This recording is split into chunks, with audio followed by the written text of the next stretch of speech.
December ಅಭಿಮಾನಿಗಳ ಪಾಲಿಗೆ ಹಬ್ಬ. ಕನ್ನಡ, ಹಿಂದಿ ಸೇರಿದಂತೆ ವಿವಿಧ ಭಾಷೆಗಳಲ್ಲಿ ವಿವಿಧ ಚಿತ್ರಗಳು ರಿಲೀಸ್ ಆಗುತ್ತವೆ. ಕನ್ನಡದಲ್ಲೂ ಕೂಡ ಹಲವು ಚಿತ್ರಗಳು ತೆರೆಗೆ ಬರಲು ರೆಡಿ ಆಗಿವೆ. ದರ್ಶನ್ ನಟನೆಯ ಡೆವಿಲ್ ಸಿನಿಮಾ ಇದೇ ವಾರ 11ರಂದು ರಿಲೀಸ್ ಆಗುತ್ತಿದೆ. ಸುದೀಪ್ ನಟನೆಯ ಮಾರ್ಕ್ ಚಿತ್ರ ಡಿಸೆಂಬರ್ 25ಕ್ಕೆ ರಿಲೀಸ್ ಆಗುತ್ತಿದೆ. ರಾಜ್ಬೀರ್ ಶೆಟ್ಟಿ, ಉಪೇಂದ್ರ, ಶಿವರಾಜ್ ಕುಮಾರ್ ಅಭಿನಯದ 45 ಕೂಡ ತೆರೆಗೆ ಬರುತ್ತಿದೆ.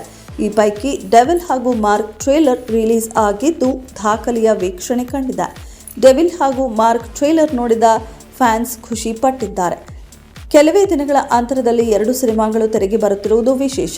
2 ಸಿನಿಮಾಗಳಲ್ಲಿ ಆಕ್ಷನ್ ಹೈಲೈಟ್ ಆಗಿದೆ. ಡೆವಿಲ್ ಚಿತ್ರದಲ್ಲಿ ದರ್ಶನ್ ಅವರದ್ದು ದ್ವಿಪಾತ್ರ ಎನ್ನಲಾಗುತ್ತಿದೆ.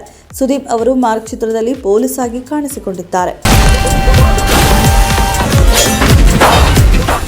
ಮಿಲನ ಪ್ರಕಾಶ್ ನಿರ್ದೇಶನದ ಡೆವಿಲ್ ಸಿನಿಮಾ ಟ್ರೇಲರ್ ಡಿಸೆಂಬರ್ 5ರಂದು ರಿಲೀಸ್ ಆಗಿದ್ದವು. ಹಲವು ಆಕ್ಷನ್ ಹಾಗೂ ಮಾಸ್ ಡೈಲಾಗ್ ಮೂಲಕ ಟ್ರೇಲರ್ ಗಮನ ಸೆಳೆದಿದೆ. ಈ ಚಿತ್ರದ ಟ್ರೇಲರ್ ಈವರೆಗೆ 11 ಮಿಲಿಯನ್ ಅಂದರೆ 1.1 ಕೋಟಿ ಬಾರಿ ವೀಕ್ಷಣೆ ಕಂಡಿದೆ. ಈ ದಾಖಲೆಯನ್ನು ವಿಜಯ್ ಕಾರ್ತಿಕೇಯ ನಿರ್ದೇಶನದ ಮಾರ್ಕ್ ಟ್ರೇಲರ್ ಕೇವಲ 10 ಗಂಟೆ ಅವಧಿಯಲ್ಲಿ ಮುರಿದು ಹಾಕಿದೆ.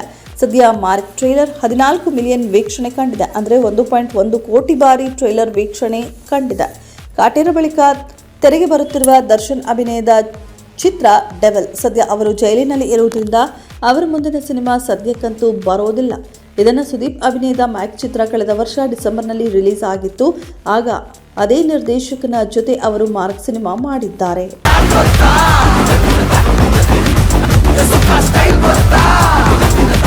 ನಿಮಗೆ ಈ 2 ಸಿನಿಮಾದಲ್ಲಿ ಯಾವ ಟ್ರೈಲರ್ ಇಷ್ಟ ಆಗಿದೆ ಅನ್ನೋದನ್ನ ಕಮೆಂಟ್ ಬಾಕ್ಸ್ನಲ್ಲಿ ಕಮೆಂಟ್ ಮಾಡಿ.